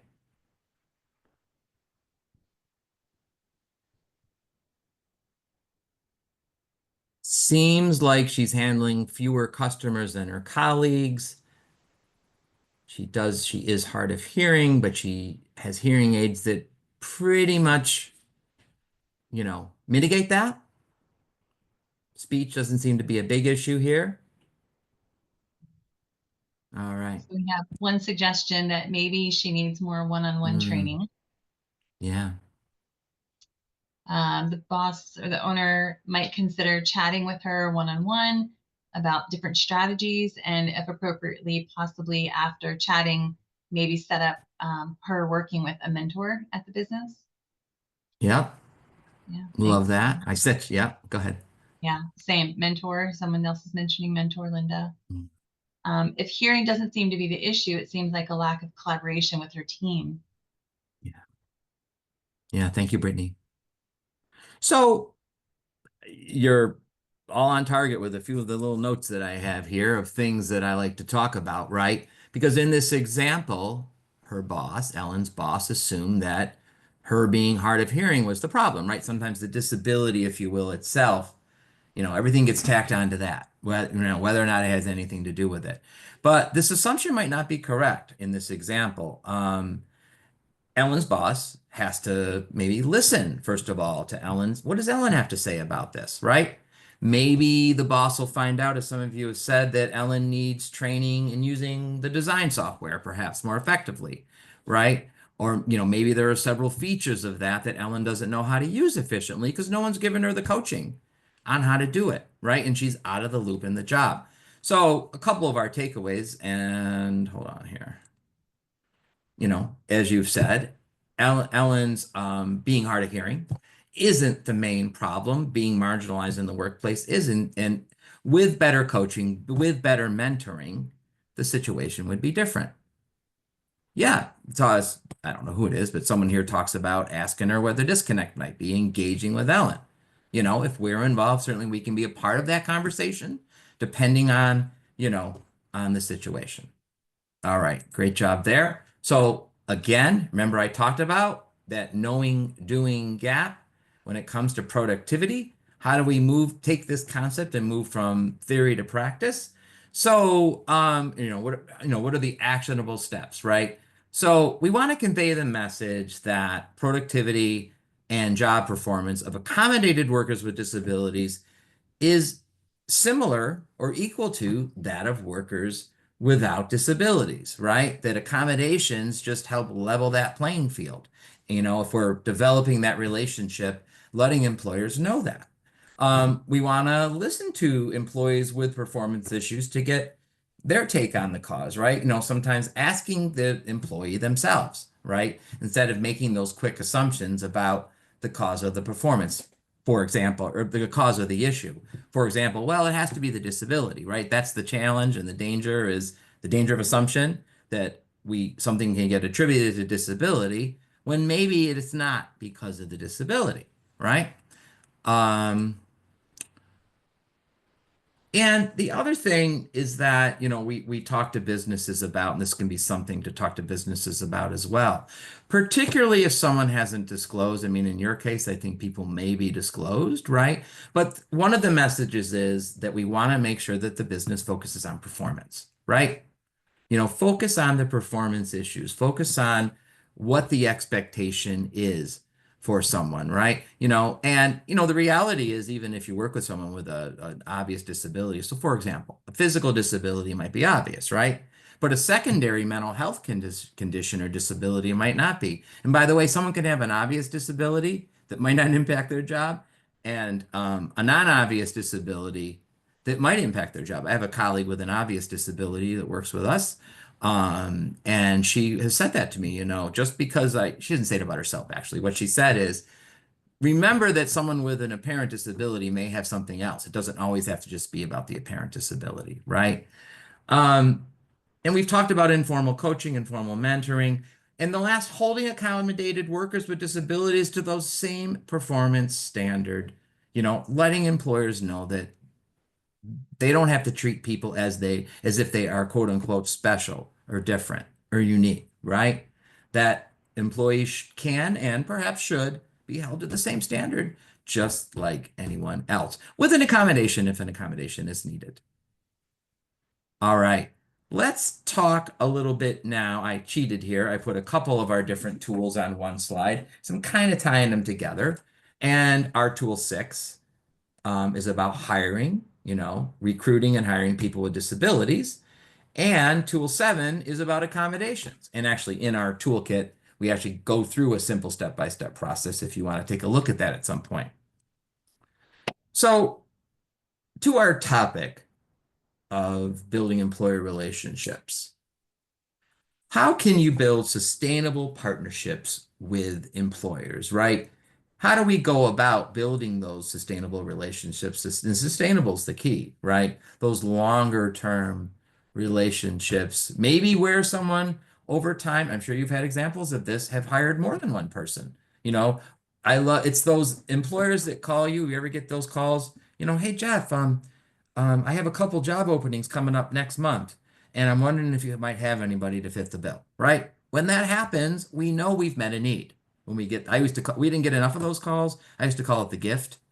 We used to call it the gift, but the reality is we want more of that as much as possible. So the first thing we want to think about here is to discuss not only the benefits that we bring to the partnership, but also any potential concerns or maybe risks the employer may be concerned about. Sometimes employers are going to tell us straight out through statements and things they say Maybe they talk about a bad experience they had with another organization in the past. Oh, I worked with one of those programs like yours before. It didn't work out, right? As if all people with disabilities are all the same, right? But we have to be able to address it. So maybe they have concerns about employee productivity or the cost of accommodations or the role of a job coach. We sometimes assume that when I talk about I'll provide job coaching, the employer is going to think that's awesome, right? Employer might be thinking in their head, whether they tell us or not, job coach, why does this person need another person to help them, right? This other person's going to be coming to my business and, I don't know, slipping on my floors and getting in the way in the kitchen or whatever the job is, right? Thinking about some of those things, whether they're voiced or not, right? Or sometimes employers might think, how will other employees respond? So, we want to explore it. We want to be there. We want to be open. We want to actively listen to concerns. And we want to respond as much as possible with empathy, information, and solutions, right? Even when we hear some things we don't like. I don't do it in today's training, but I think I might reference it somewhere, but I have talked about this feel, felt, bound method where we validate an employer's concern. We tell them that, they're not the only one to feel this way, that maybe other people we've worked with or even ourselves have felt this way, and we present them with new information, right? It's all about that active listening. So I've mentioned the employer's pain points. I've talked about that today. What are the jobs that are hardest to keep filled? Why is that? Let's talk through and learn about the employer's hiring pain points, right? And maybe what value do you as an employment professional and your services bring to the business? Because, if we can't help an employer meet a need, which might be a pain point, even if it's just that one job need, the partnership probably isn't going to work, right? If we're not meeting those needs. And finally, another thing to think about in the context of your work in employment services, job development, relationship building is trying something new, right? So is the employer, it's that flexibility, that we might need to bring to the employer ideas, or maybe the business needs to think about, particularly in times of labor shortages that have existed more recently, trying something new, right? Is the employer willing to try new ways of getting the work done, which is often what an accommodation is. And so by thinking through this question, we'll be better prepared to lay the groundwork for that sustainable partnership, right? And any number of questions. What isn't getting done on a regular basis that should be gotten done, right? Maybe it's filing, maybe it's mailing that gets backed up because of a lack of staff focus. Think about what some of those business needs are, which is why if you have a meeting with an employer and you want to come back, getting a tour, starting to open up, kind of get a vision of what the entire business about can give us some ideas of what some of those pain points might be and what solutions we might have to offer. So job retention solutions, right? Businesses tell us they don't want us just to talk about hiring needs. They want us to help them with solutions, right, to those needs, right? One of them certainly could be preventing turnover when it comes to job retention. So we want to, let employers know the importance of listening to their employees, knowing what their own pain is, right? That's sort of the value of those inclusive work environments, right? Is that businesses that treat all their employees well, not just employees with disabilities, are often businesses where maybe someone might feel more comfortable disclosing a concern, might be concerned about a disability or an accommodation or something else going on with them, right? You ever hear this expression, workers don't leave jobs, they leave hostile bosses and coworkers, right? They leave negative or difficult work environments. So workplaces with good disability inclusiveness tend to be those where trust is higher and caring, and it's just easier to retain workers in that environment of trust, right? We want to inspire our employees. How do we help businesses understand that people want to stay in a workplace that does the right thing, right? And disability inclusiveness sends a message about what you stand for as a business. When I say the right thing, I mean the right thing is hiring people who with a variety of from a variety of walks of life, including people with disabilities. We've talked about accommodations, and making sure employers understand what it means to accommodate, right? And how accommodations benefit the business and hiring, right? Hire people who are more likely to stay in the job. We know we've talked about employees with disabilities are less likely to leave their jobs. And because we know this, many employers have gained the loyalty dividend they bring to the workplace, right? I don't know if you ever talk about that with businesses. If, the value of, know your history, I don't know. You probably have a lot of great data. Maybe you have data on, your organization's job retention rate, right? As a whole, have some information, substantiate, the benefits of what you do. And we talk to employers also about finding out why employees leave. Sometimes in those exit interviews, they can reveal issues, maybe even issues related to disability inclusion, such as things that can happen like harassment of coworkers who are different, or maybe sometimes a failure to be flexible with workers' needs. Another partnership opportunity, and it's an important one, and I started to reference it earlier in our session today, is federal contractors in Section 503. So let me back up. Section 503 of the Rehabilitation Act of 1973 is a law that prohibits federal contractors and subcontractors from discriminating in employment against individuals with disabilities. So um, in your communities, federal contractors aren't just in Washington, D.C., right? There are businesses with federal contracts all over our country, right? And so we know that these businesses who are federal contractors have a few things that they need to do.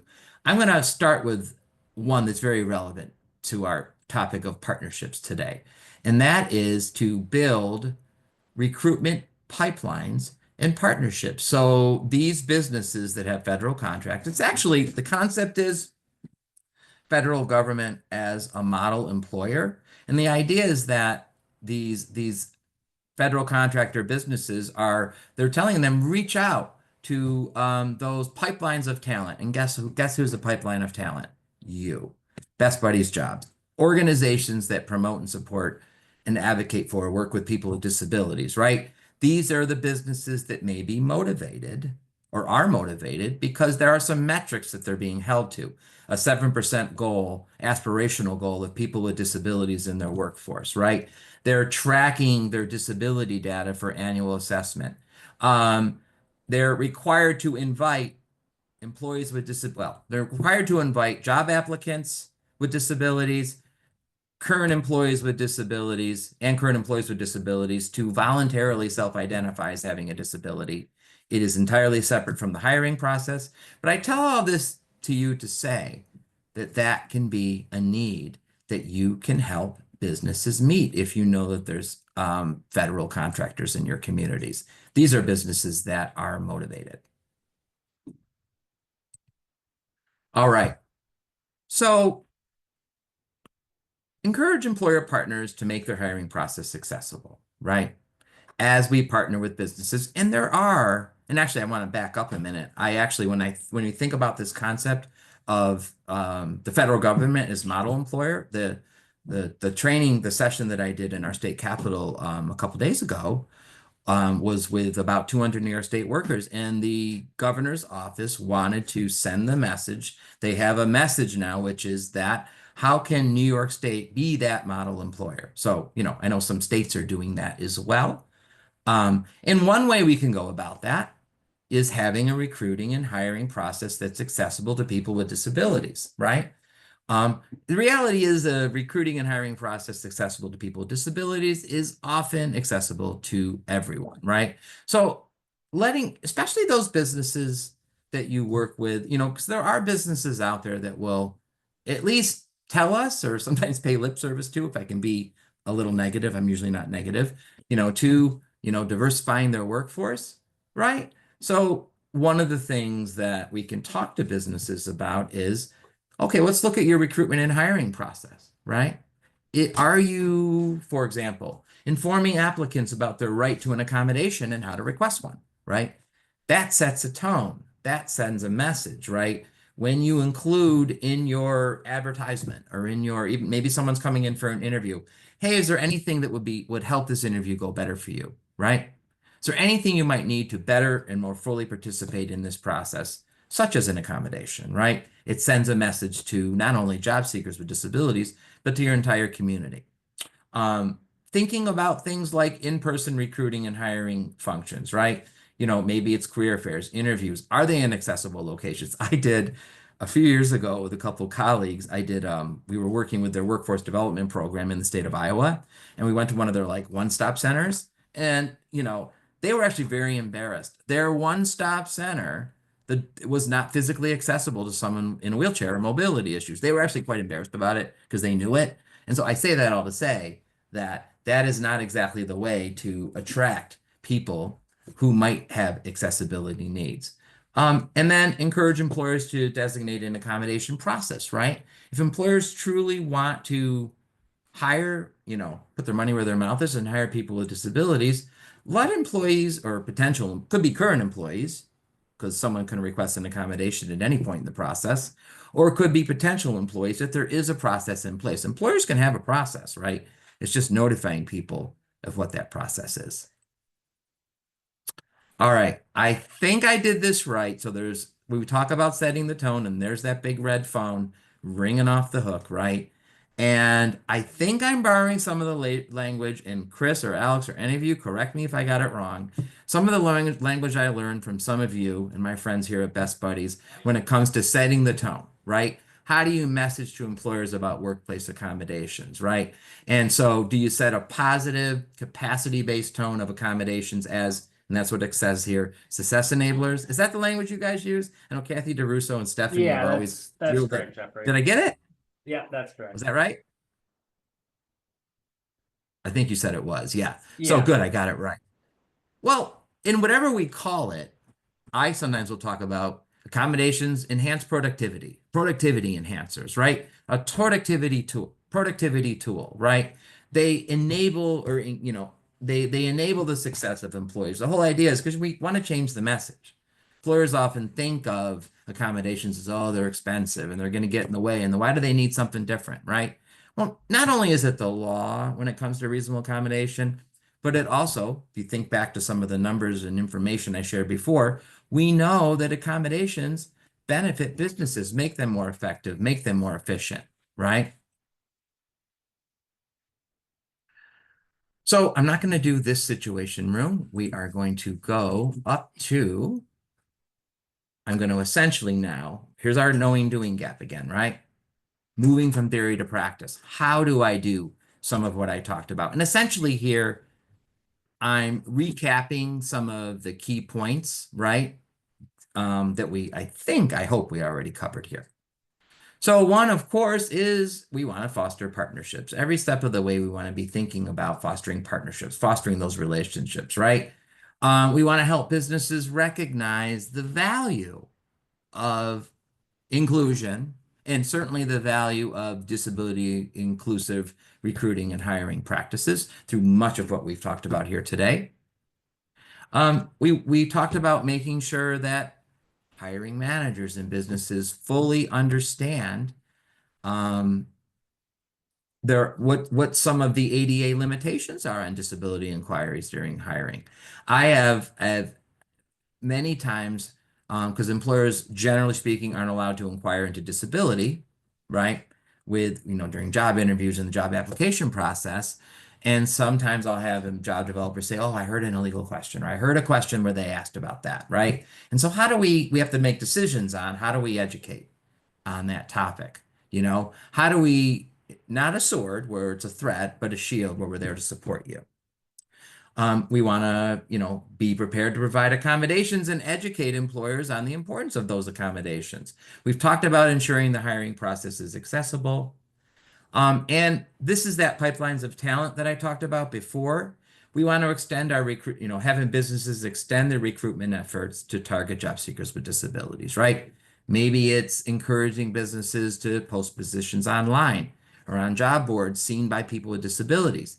Maybe it's partnering with local agencies that, like employment service providers, who assist job seekers with disabilities. Of course, our job is to help them understand how we're here to meet their needs, right? And maybe it's through inviting specifically applicants with disabilities to apply on recruitment materials as well. Jeffrey, I'm going to Kim pause a adds minute. that she often will remind employers that her presence as a job coach is an accommodation to help that participant achieve at their highest levels. Kim, I am so happy you said that because I usually preach that, and I didn't get to that today. I actually have a whole fact sheet I wrote on job coaches and as accommodations because you're absolutely right. The EEOC that enforces Title I, the employment provisions of the ADA, has made a very brief statement about job coaches are typically considered reasonable accommodations under the ADA.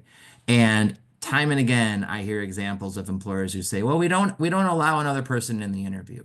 We don't want a job coach on site. Now there might be, oh yes, and I can share that fact sheet. Absolutely. We can get that to you. Note to self. Sometimes we can upload it here, but I don't want to take the time to do that right now, or I can upload it to this platform. But yes, I have it, and I have a Spanish version too, so I will share both versions. As part of our territory at the Northeast ADA Center is Puerto Rico. Not that it's just for Puerto Rico, because certainly there's plenty of Spanish-speaking people in the continental US as well. So, got a couple minutes left here, and you might think, well, this topic, tool 4, is inclusion and why workplace inclusion matters. We've been talking about, I think, inclusion for the entire time we've been together, but we do have a specific tool with resources, with a scenario, with some print and go materials, right? And okay, the heart of the matter, there's that artichoke again, right? Why this is important. And about 20% of the US population, I said this on a slide before, is people with disabilities. So it's really one of maybe the largest diverse talent pool in our country.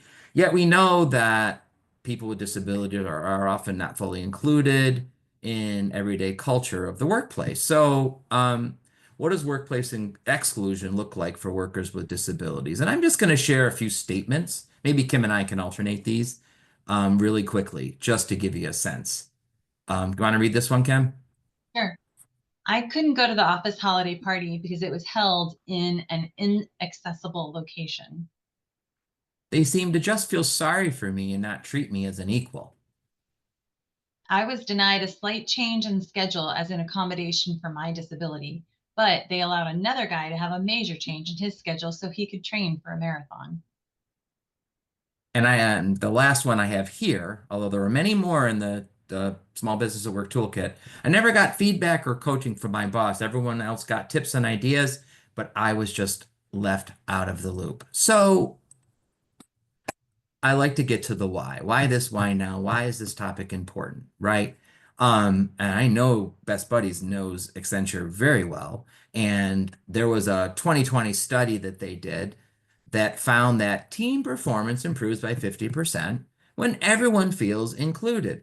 And in study after study, large and small businesses that have a work culture based upon including all people and focusing on building trust are more likely than other businesses to be successful, right? So how do, helping businesses, understand how important it is, inclusion, disability inclusion in general, is relatable to everyone in your workplace, right?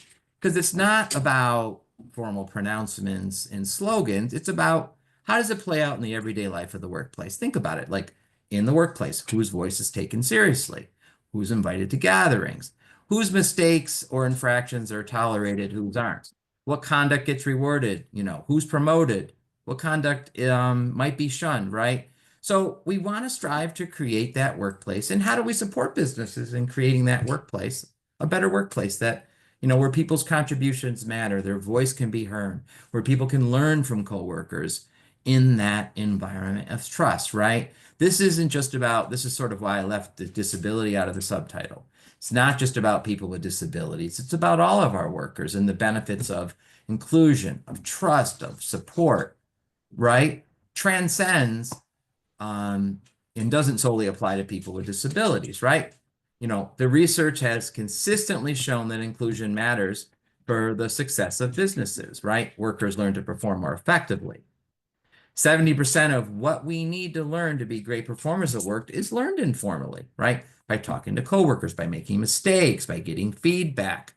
And this learning is just more likely to happen in a climate of trust and connection, which is why in our work, it's that the concept of natural supports is more than just a buzzword from our funding partner, right?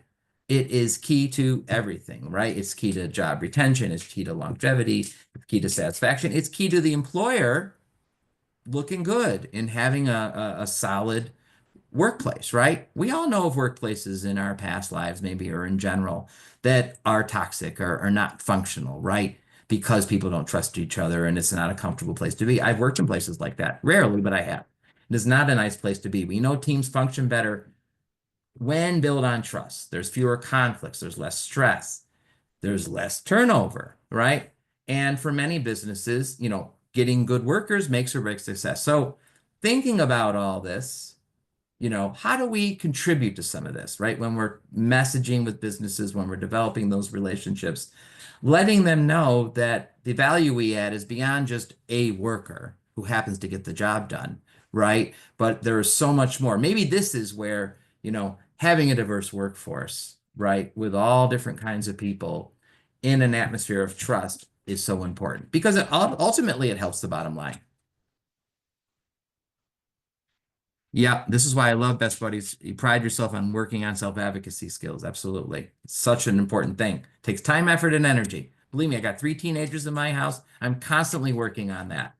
So I know we're almost at the end of our time here. I'm going to recap a few of the ways that we might set that tone, bridge that knowing doing gap with employers, move from theory to practice. So let's see if we've covered some of these things, right? We could talk to businesses about including disability in their, if they have a diversity statement, making sure, because sometimes disability gets left out, right? It might be the last thing people think about. Unconscious bias, that's a whole other training, right? But being able to address that within one's workplace, and it can be very subtle when it comes to people with disabilities, including all of us, right? What are the messages we're sending about the capabilities and abilities, right? Moving from the model, the charity model, to a model of inclusivity. We've talked about the culture of trust, looking at the overall everyday life for all employees. We've talked about that as well. And you've talked about disability awareness training. So we are we made it in just under the wire. So before we depart today, and I know a couple of you have to hop off. Thank you very much. And I love that you just said share that one pager, Pam. Actually, I did some work with the state of Oregon. That's one of the things that we developed with their VR as well. But before we depart today, it's your turn to take action and send the right message. So if you were to think about bridging your knowing doing gap, how can you yourself set the tone for businesses and with businesses? So what might be one thing you could do to set that positive tone with employers? Anything you want to say? How might you, or what are you already doing? Because I'm sure some of you are doing some of these things, right? So it's something you might have learned, relearned, maybe unlearned. What might be something you can do to better engage in those employer partnerships and relationships, or continue to? What are your thoughts? And then we're done. That's your ticket out.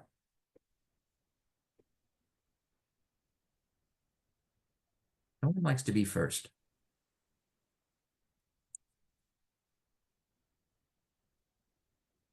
How do you develop those positive business relationships? What are things that you do?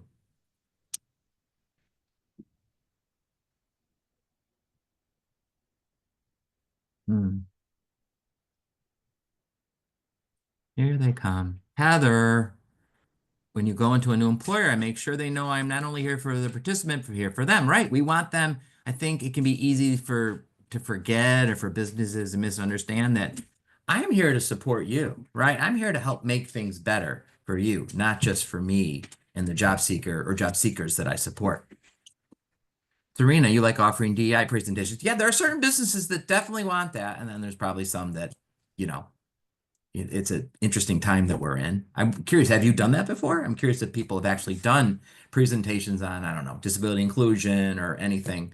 And sometimes even just going to a staff meeting at a business, I've done that and talking about a certain disability or whatever. Listening more, absolutely, before talking. I get it's easier said than done. I try real hard. I came from a family where everyone talked over each other at the dinner table and somehow followed 5 conversations at the same time. So old habits die hard. What else you see, Kim? I see a bunch here. Reiterating, making sure to treat all employees the same, regardless of ability. Yeah. Carmen says that she's gonna providing support to all parties. The teamwork makes the dream work. Yes, yes, yes, yes. Share our win stories to set a good example, and also share our already successful partnerships and encourage them to join our programs. Yeah, And leverage those stories, you know, of positive stories in your community. yeah. And sometimes it's connecting those businesses with one another so they can hear directly from the that other business how it's positively impacted their business. Yeah, it's way more powerful than just listening to us, right? You know, that business that had success. Yeah. Emphasize the importance of communication between myself as the job coach, my participant, and the manager, that we're all there for each other. We need to learn how to best communicate. Yeah, it's a team, right? Like it's so critical. Frequently checking in, even after they've gotten the job, like still checking in, make sure everything's good, see what needs they have.